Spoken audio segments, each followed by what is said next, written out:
kadib markii uu Vladimir Putin madaxweynaha Ruushku habeenimada ay u baahiyay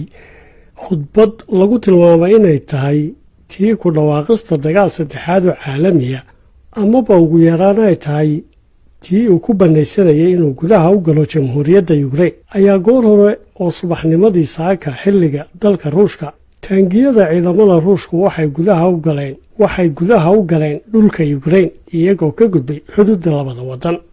telefishinada caalamiga ah sida telefishinka Al Jazeera ayaa si toos ah waxa u baahinayay taangiyada Ruushka oo bilaabaya weerarkooda oo u gudbaya oo gelaya gobolka Donetsk ee jamhuuriyadda Ukraine ka tirsan ayna gacanta ku hayaan kooxaha mucaaradka.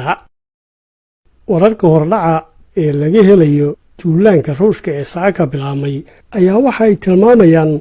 in duulaankani uu yahay kii muddo la sugayay oo khudbadihii xalay ay golaha amniga ee Ruushka uu hogaaminayay madaxweyne Vladimir Putin ay jeediyeen ay calaamad weyn u ahaayeen in duulaankii Ruushka uu dhaqaaqayo oo bilaabanayo. ilaa haatanna ciidamada Ruushka ee dhaqaaqay waxay galeen dhulkii bariga Ukraine ee ay gacanta ku hayeen jamhadihii